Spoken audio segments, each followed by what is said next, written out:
Welcome back to my channel. कैसे हैं आप सब। तो यहाँ से ही मैंने अपना व्लॉग छोड़ा था लास्ट वाला, जब हम डॉक्टर के यहाँ पे जा रहे थे और इस टाइम पे निकले थे, मतलब दोपहर के वक्त निकले थे और आते आते हमें रात हो गई थी। क्योंकि जब हम लोग पहुँचे थे ना सूरत, तो उस दिन काफ़ी ज़्यादा भीड़ थी हॉस्पिटल में और बहुत पेशेंट थे और हमारा नंबर काफ़ी लेट लगा हुआ था। तो फ़िलहाल तो हम यहाँ नवसारी से निकल रहे थे, यहाँ से ही 35 किलोमीटर्स हैं, लेकिन मुझे उम्मीद नहीं थी कि हमें इतना वक्त लग जाएगा। यही रीज़न था कि मैं ब्लॉग को कंटिन्यू नहीं कर पाई थी। बस मन में हज़ारों क्वेश्चन लेके मैं जा रही थी, बिकॉज़ डॉक्टर्स आज हमें फिर से कुछ नई चीज़ें बताने वाले थे, जो कि अपडेट मैं इस ब्लॉग के एंडिंग में आपको देने वाली हूँ कि फ़र्दर क्या अपडेट्स हैं, फ़र्दर क्या लाइन ऑफ ट्रीटमेंट्स हैं विवेक के लिए, कीमो की ज़रूरत फाइनली है या नहीं है, वो सब मैं आपको अपडेट दूंगी, क्योंकि मुझे भी आज ही पता चलने वाला है। और कुछ चीज़ों के बारे में मैं इस व्लॉग में आपको बताने वाली हूँ। बने रहिएगा व्लॉग पे।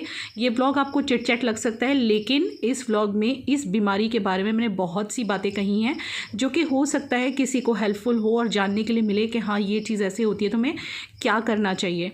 तो यहाँ हम सूरत पहुँच चुके हैं। हमारे घर से ज़्यादा दूर नहीं है सूरत, आपको पता ही है, पास में ही है।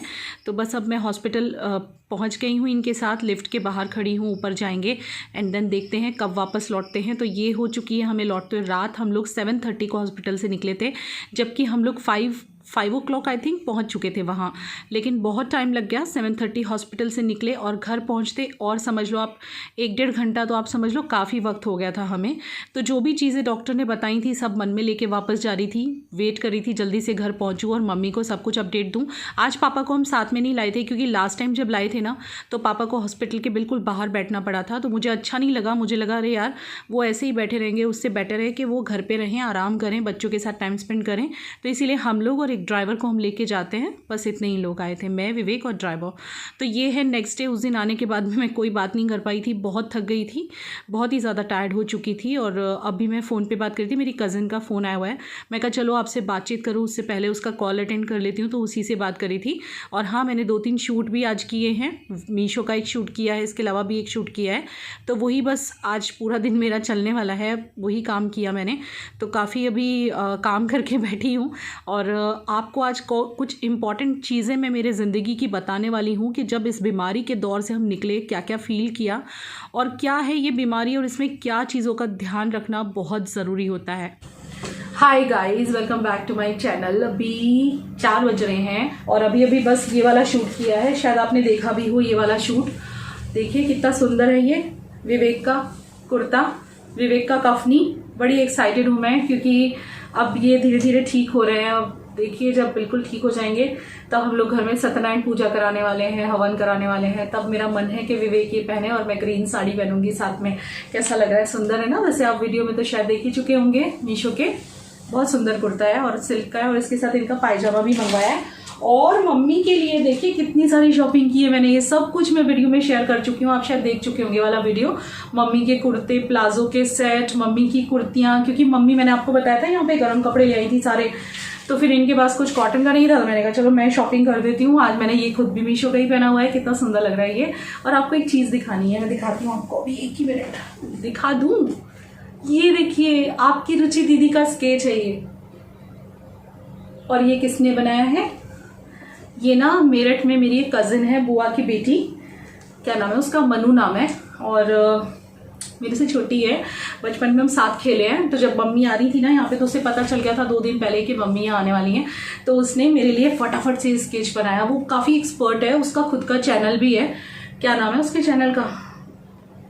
मैं यहाँ सामने कहीं फ्लैश कर दूंगी। उसका चैनल भी है यूट्यूब पे, किस नाम से है, आर्ट करके ही है कुछ, मैं भूल गई।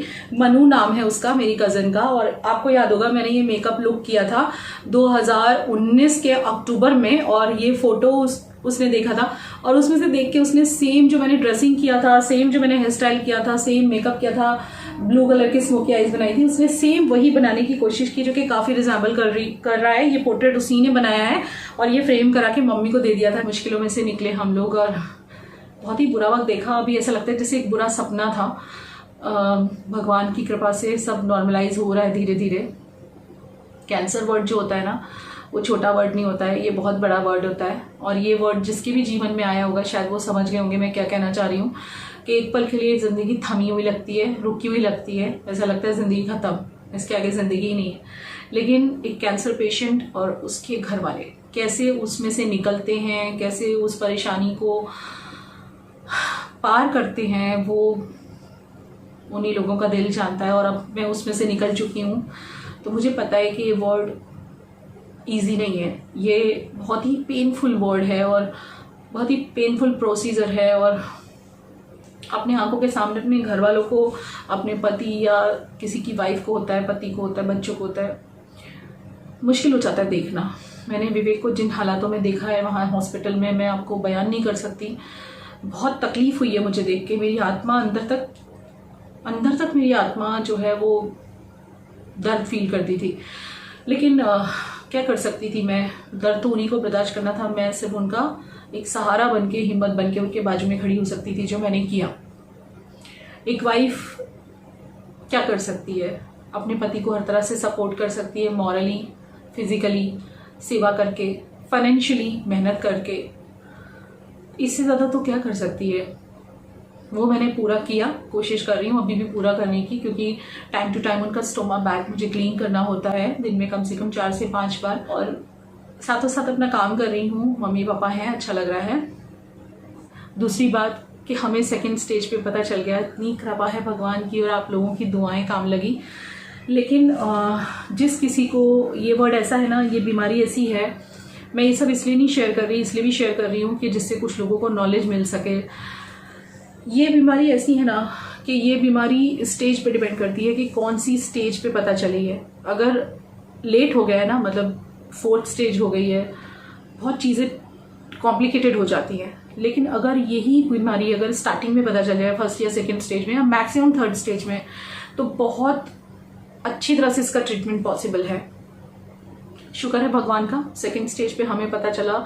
हम उन लकी लोगों में से, किस्मत वाले लोगों में से एक है मैं और विवेक, के 2nd स्टेज पे पता चला। और 2nd जो डिपेंड कर रहा था, वो कर रहा था हमारे एक्शन पे, right time, right decision, right action.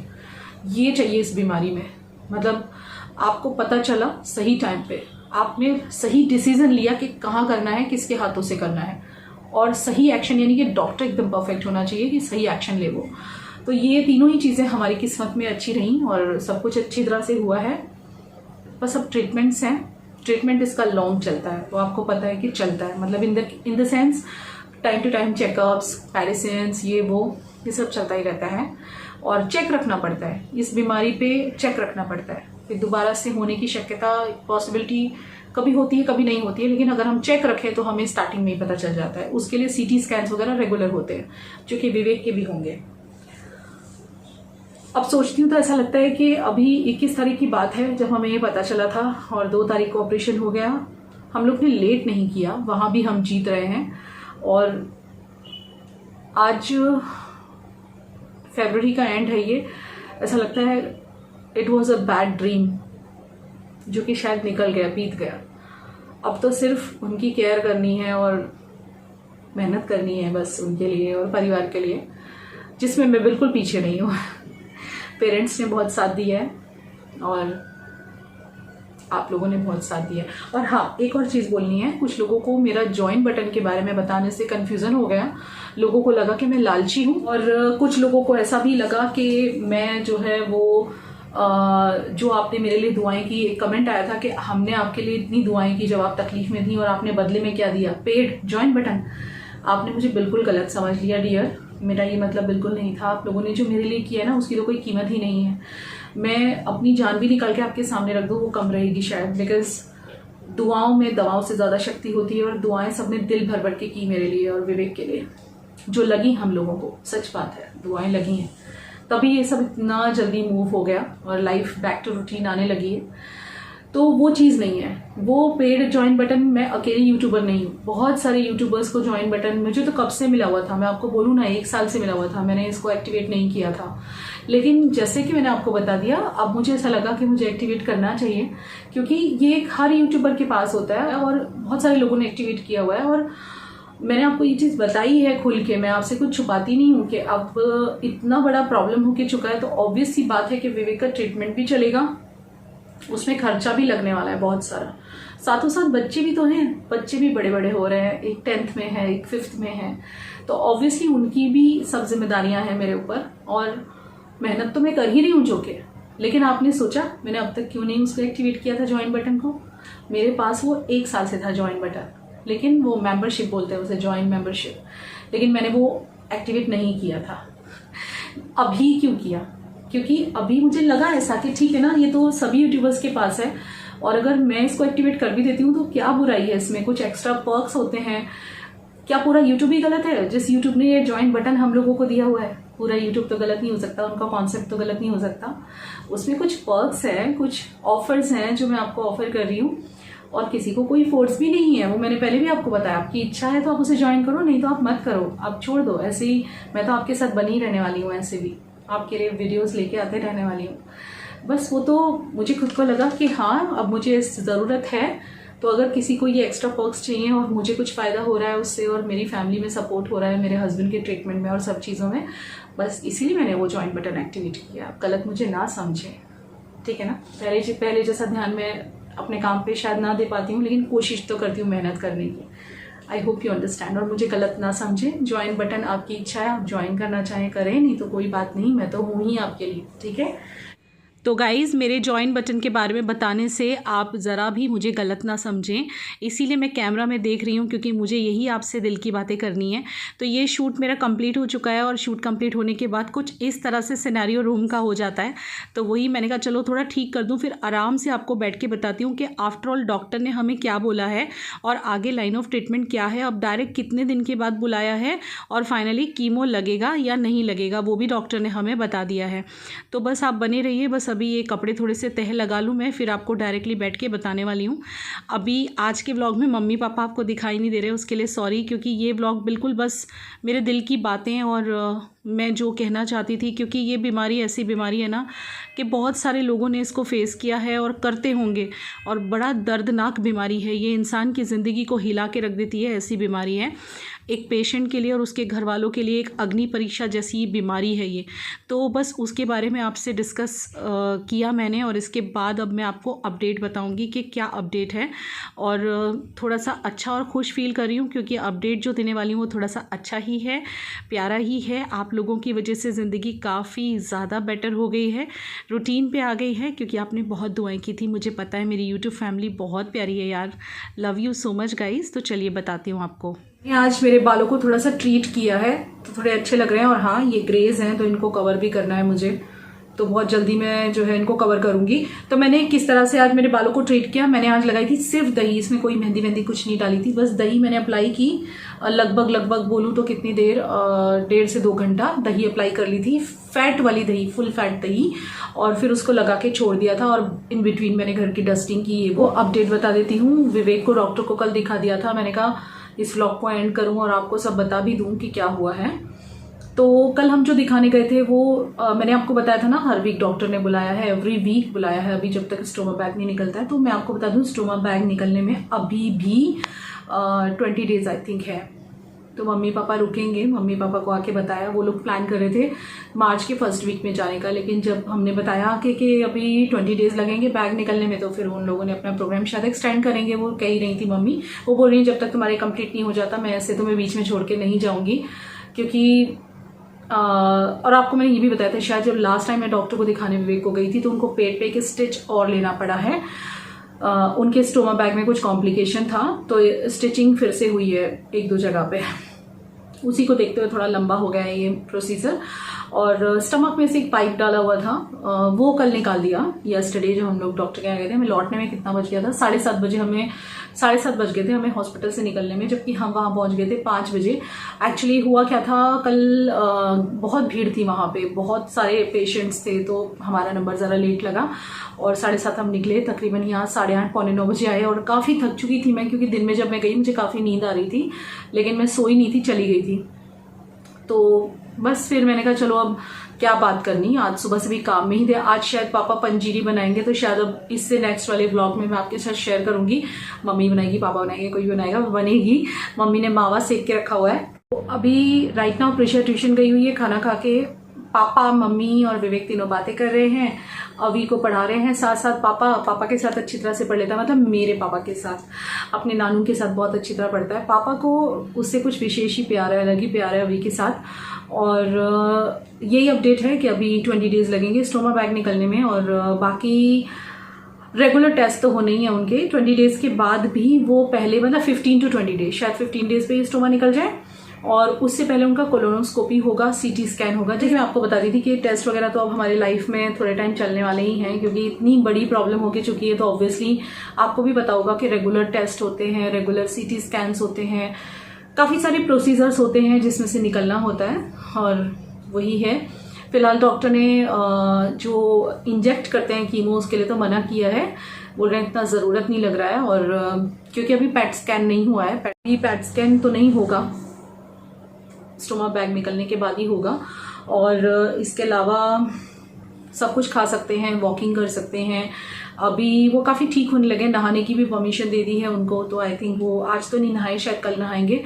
और इसके अलावा टेस्ट वगैरह हैं जो उनके होने हैं, मतलब जब बैग निकलेगा उससे जस्ट पहले काफ़ी सारे टेस्ट होने हैं उनके। पैट स्कैन बाद में होगा, सीटी स्कैन होगा, और आई थिंक कोलोनोस्कोपी होगी। उसके बाद फिर से एडमिट करेंगे उनको, और आई थिंक हमें फिर से 3 से 4 दिन रहना होगा हॉस्पिटल में, तो जिसके लिए मम्मी रुकी हुई हैं। बाकी मम्मी पापा का प्लान था मार्च के फर्स्ट वीक में जाने का। मुझे कह रहे थे 28 तारीख की रिजर्वेशन करा दो हमारी, या फ्लाइट की टिकट करा दो, लेकिन अब देखते हैं क्या होता है। अभी तो मम्मी पापा हैं, और मैंने भी रोका हुआ है कि नहीं, आप लोग जब आए ही हो इतनी दूर से तो थोड़ा मेरे साथ रह के जाओ, मुझे भी अच्छा लगे, विवेक को भी अच्छा लगे। ऐसे है, मम्मी के हाथ का खाना खाने में बहुत मज़ा आ रहा है।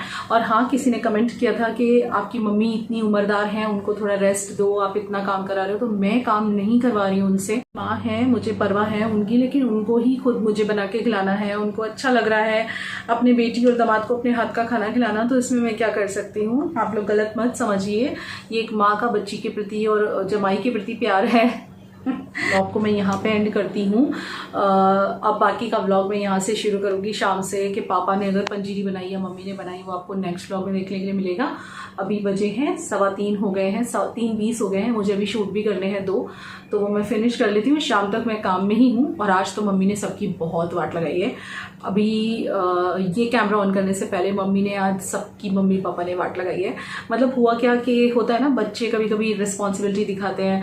मैं मम्मी को कुछ शिकायतें कर रही थी कि भई अपनी जगह पे चीज़ें नहीं रखते ये लोग, विवेक भी नहीं रखते जाता है। तो मम्मी ने थोड़ा सा बच्चों को प्यार से समझाया, थोड़ा डांटा, थोड़ा नरम गरम होके, लेकिन उनको पूरा हक है, क्योंकि मैं तो माँ हूँ उनकी, और वो उनकी माँ की भी माँ है, तो उनको अधिकार है पूरा डांटने का। तो मम्मी ने थोड़ा सा बच्चों को समझाया है, और बोला है कि भाई थोड़ा सा अपनी सब चीज़ें जगह पे रखा करो, ताकि रुचि को काम कम रहे, क्योंकि ऑलरेडी रिस्पॉन्सिबिलिटीज़ हैं। तो चलिए, इस ब्लॉग को मैं यहाँ पे एंड करती हूँ। अपडेट मैंने आपको दे दिया। अब हमें जाना है डायरेक्टली 15 डेज के बाद हॉस्पिटल जाना है, बीच में कोई कॉम्प्लिकेशन नहीं आता है तो। बाकी स्टोमा जो है वो मैं एक बार चेंज कर चुकी हूँ घर पे, और मैंने सीखा हुआ है। और फिर से अगर करना पड़ा, क्योंकि 15 दिन में शायद करना ही पड़ेगा 2 बार, तो उसके लिए मैंने प्रिकॉशन के लिए डॉक्टर ने मुझे ब्रावा टेप लगाना होता है, वो प्लस स्टोमा बैग्स और कुछ क्रीम और एक पाउडर भी होता है जो कई बार जरूरत पड़ जाती है लगाने का अगर स्किन रैश होता है। वो सब कुछ उन्होंने मुझे कल दे दिया है, लिख दिया था, मैंने खरीद लिया है। और अभी को पाँव में चोट लगी हुई है, बताया ना आपको, मैंने शायद नहीं बताया, जोर से गिर गया था तो उसको चोट लगी हुई है पाँव में, लेकिन उसको भी दवा वगैरह लगा दी, अभी वो भी ट्यूशन जाएगा। चलिए, इस ब्लॉग को मैं यहाँ एंड करती हूँ, और मिलते हैं नेक्स्ट ब्लॉग में। तब तक के लिए खुश रहिए, हंसते रहिए, मुस्कुराते रहिए। ये ज़िंदगी हमें एक ही बार मिली है, तो इसे खुल के जिए। Bye bye.